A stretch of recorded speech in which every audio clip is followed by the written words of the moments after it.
नमस्कार दोस्तों। आज हम पढ़ने वाले हैं बर्नौलीज थ्योरम। ये बर्नौलीज थ्योरम जो है वो फ्लूइड डायनेमिक्स का एक पार्ट है। 11th क्लास में जो फिजिक्स है, आपकी 11th की फिजिक्स में फ्लूइड डायनेमिक्स जो आपका चैप्टर है उसका एक टॉपिक है। इसके साथ ही जो लोग इंजीनियरिंग कर रहे हैं, बेसिक मैकेनिकल इंजीनियरिंग में ये जो फ्लूइड्स वाली यूनिट है उसका भी एक टॉपिक है। तो आज दोनों तरह के बच्चों को हम उनके लिए बात कर रहे हैं बर्नौलीज थ्योरम की। बर्नौलीज थ्योरम जो है डेनियल बर्नौलीज ने ये जो स्टेटमेंट दिया था बर्नौलीज थ्योरम के लिए, तो मैं आपको दोस्तों इसके पहले थोड़ा सा बताना चाहूंगा कि जो कंटिन्यूटी इक्वेशन है किसके पहले जो आती है फ्लूइड्स में, वो कंटिन्यूटी इक्वेशन जो है वो कंजर्वेशन ऑफ मास पे डिपेंड करती है। वहां पर जो है हम ये मानते हैं कि फ्लूइड फ्लो के दौरान जो फ्लूइड जो है आपका फ्लो हो रहा है उसका जो मास है वो कांस्टेंट रहेगा ड्यूरिंग दैट फ्लो।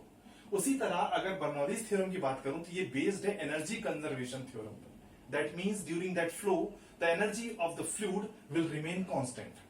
बट हमको ये समझना है कि फ्लूइड जो फ्लो कर रहा है उसके पास कौन कौन सी एनर्जी, वो कौन कौन किस किस तरह की एनर्जी को वो पोसेस किया हुआ है, किस तरह को होल्ड करके बैठा है।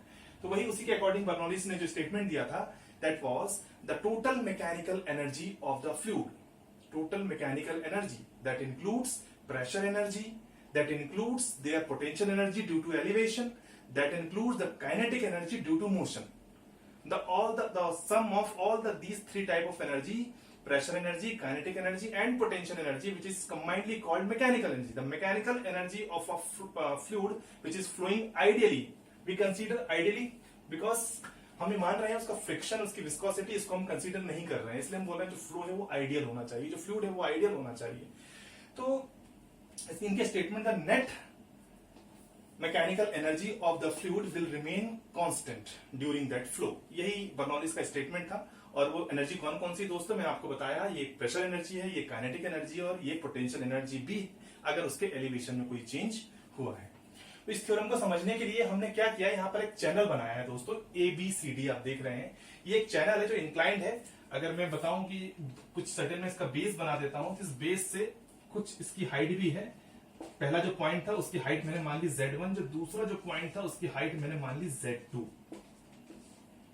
तो आप यहां पर देख रहे हैं दोस्तों कि 1 से 2 ये जो फ्लूइड है फ्लो हो रहा है, तो मैंने AB को मान लिया इनलेट और CD को मान लिया एग्जिट। ठीक है, जो AB है उसका जो मीन एलिवेशन था, उस जो हमारा डेटा में जो बेस है हमारा, उसका मीन एलिवेशन था Z1, और जो मेरा CD जो पॉइंट था उसका मीन एलिवेशन मान लिया मैंने Z2। जो फ्लूइड था मेरा वो एंटर कर रहा है पॉइंट 1 से और थोड़ा सा आगे खिसक के A', B' पर पहुंचा। जब इस एंड से जो फ्लूइड खिसका है वही फ्लूइड जो है थोड़ा बहुत उस एंड पर भी खिसकेगा उसके डायमीटर के अकॉर्डिंग। तो जो CD था वो खिसक के C', D' पे आ गया। मतलब कुल मिला के दोस्तों में एक छोटा सा सेगमेंट मैंने लिया है ABCD, जिसकी मैं स्टडी कर रहा हूं। ये जो सेगमेंट है मेरा ABCD, यही थोड़ा सा आगे खिसक के A', B' और C', D' में कन्वर्ट हो चुका है। तो यही जो चेंज आया है जो सेगमेंट में, इसी की हम स्टडी करने वाले हैं कि क्या इस मूवमेंट के दौरान ये तीनों तरह की एनर्जी यहाँ पर जो बताई गई है बर्नौलीज के द्वारा कि ये कांस्टेंट है, तो ये कांस्टेंट है होगी या नहीं, उसी को अपन यहाँ पर प्रूफ करेंगे दोस्तों। ठीक, तो आप जो देख रहे हैं इसका जो इनलेट एरिया, इसको मैंने पॉइंट 1 बोला है। इस पॉइंट 1 की जो मीन एलिवेशन है ग्राउंड से या फिर बेस से, डेटम से कह सकते हैं, उस Z1 मैंने मानी है। इसके अलावा पॉइंट 1 पर मैं एक कुछ चीज और सपोज कर लेता हूं कि सपोज इसका जो प्रेशर है पॉइंट 1 पर वो P1, फ्लूइड जो है सर्टेन वेलोसिटी के साथ एंटर कर रहा है, जिसको मैंने बोल दिया सपोज V1, और इसका जो क्रॉस सेक्शन है उस क्रॉस सेक्शन का अपना एक एरिया होगा, उसको मैंने बोल दिया A1। तो दोस्तों आप ये देख रहे हैं, ये तीन चीजें मैंने यहाँ पर सपोज करी हैं और एक चौथी Z1 जो इसका एलिवेशन यहाँ पर दिखा रहा है पॉइंट 1 पर। सिमिलरली जब ये फ्लूइड एग्जिट करेगा पॉइंट 2 पर, तो यहां पर भी मुझे सेम नॉमेनक्लेचर मैंने यूज करा, इसको बोल दिया मैंने P2 जो इसका प्रेशर होगा इस पॉइंट पर। उसी तरह मैंने इसकी वेलोसिटी को बोल दिया पॉइंट 2 पर V2। सिमिलरली जो इसका क्रॉस सेक्शन था उसके हिसाब से इसका कुछ एरिया होगा, जिसको यहां पर बोल दिया मैंने A2। ठीक है दोस्तों, तो सबसे पहले मैं पॉइंट 1 और पॉइंट 2 के बीच में जो सेगमेंट में जो चेंज आया उसको हम स्टडी करने जा रहे हैं।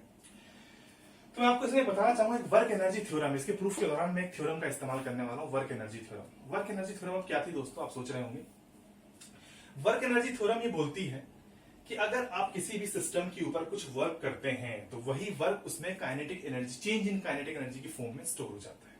ठीक है, अगर उसमें एलिवेशन भी कुछ एलिवेटिव चेंज भी आया है, उसके एलिवेशन में भी कुछ चेंज आया है, तो आपके द्वारा जो किया गया कार्य था, the work done on the system will be equal to the net change in kinetic energy and potential energy.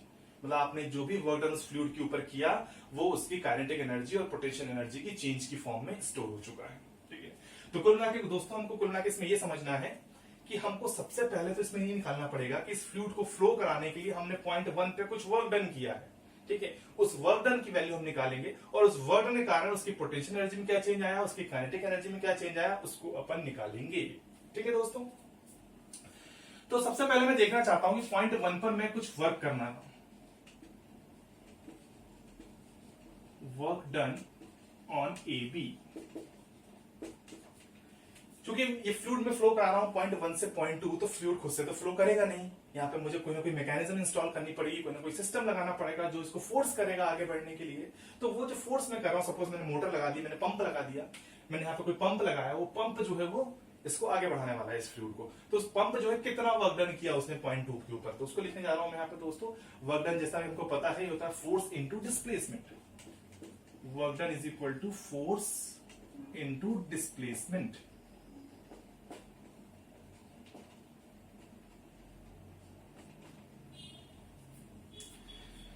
तो दोस्तों अपन देखेंगे यहां पर work done is equal to work done on A B जो बराबर है फोर्स इंटू डिस्प्लेसमेंट के। क्योंकि मेरे पास यहाँ पर फोर्स का कोई काम नहीं, मुझे यहाँ पर प्रेशर नजर आ रहा है जो पॉइंट 1 में प्रेशर है, तो मैं इस फोर्स को कन्वर्ट कर दूंगा प्रेशर और एरिया में। तो मुझे पता है फोर्स इज इक्वल टू क्या होता है दोस्तों, बताइए, pressure into area into displacement. ये पहले से अवेलेबल है मेरे पास।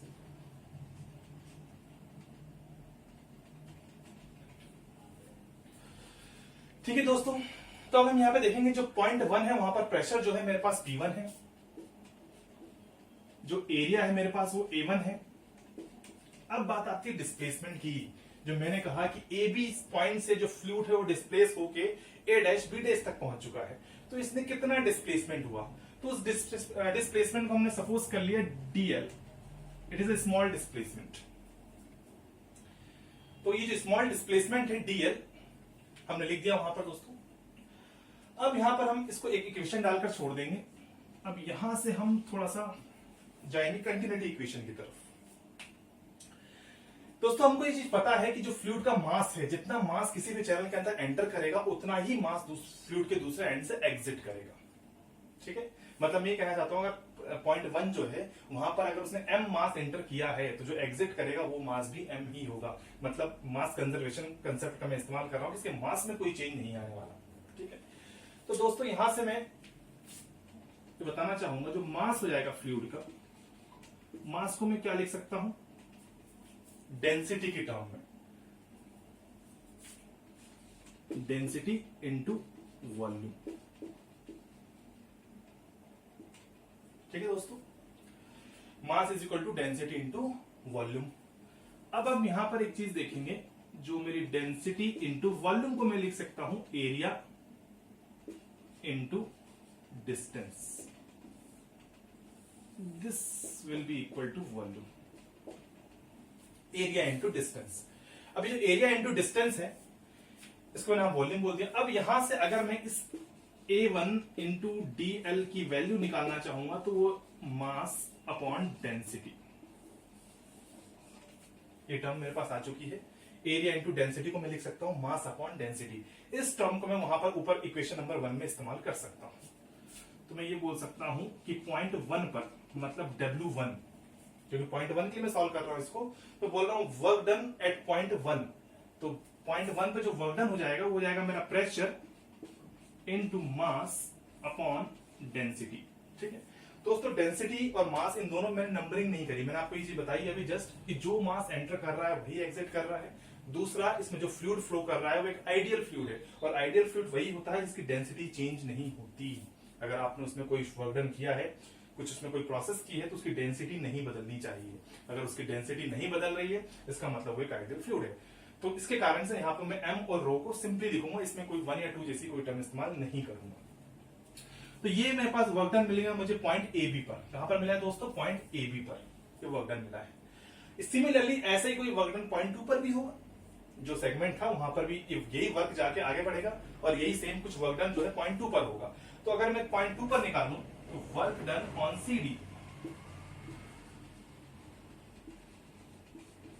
विच will be equal to P2 into M, mass change रहने, मास अनचेंज रहने वाला है, डेंसिटी भी अनचेंज रहने वाली है, तो कुल मिला के P2 into M upon rho. ठीक है दोस्तों, अब मैं यहां से बताना चाहूं अगर कि net work done on the fluid, net work done on the fluid, net work done on the fluid will be equal to work done on AB minus work done on CD। जो मैंने इसमें कुछ work किया था, यही work utilise हुआ उस fluid की एनर्जी बढ़ाने में, और जो CD पर बचा जितना वर्क डन उसको मैं माइनस करूंगा। जो वर्क डन का जो डिफरेंस है यही उसकी एनर्जी को चेंज करने में खर्च होगा। तो अगर मैं कहूं कि net work done on the fluid that will be equal to W1 minus W2, जो फाइनली बराबर होगा m upon rho P1 minus P2। m upon rho दोस्तों कांस्टेंट आ जाएगा क्योंकि उसमें बाहर निकाल लिया मैंने m अपॉन रो को, जो ब्रैकेट में बचेगा वो बनेगा P1 माइनस P2। इसको इक्वेशन नंबर 2 डाल दिया मैंने। ठीक है दोस्तों, जो इक्वेशन नंबर 2 मेरे पास आ चुकी है वो दिखा रही है m upon rho P1 minus P2, मतलब कि नेट वर्क डन है जो फ्लूइड पर पॉइंट 1 से लेकर पॉइंट 2 के बीच में किया गया है। ठीक है, और मैंने आपको वर्क एनर्जी थ्योरम के हिसाब से बताया था कि यही वर्क जो है फाइनली उसमें उसकी चेंज इन एनर्जी के फॉर्म में स्टोर होने वाला है। ठीक है दोस्तों, तो हमने वर्क डन निकाल लिया है दोस्तों। अब हम देखेंगे कि जो वर्क डन हुआ है इस फ्लूइड के ऊपर, इसकी एनर्जी में कितना चेंज आया है, तो उसको अपन कैलकुलेट करेंगे। इसको थोड़ा सा रफ कर देते हैं ऊपर वाला।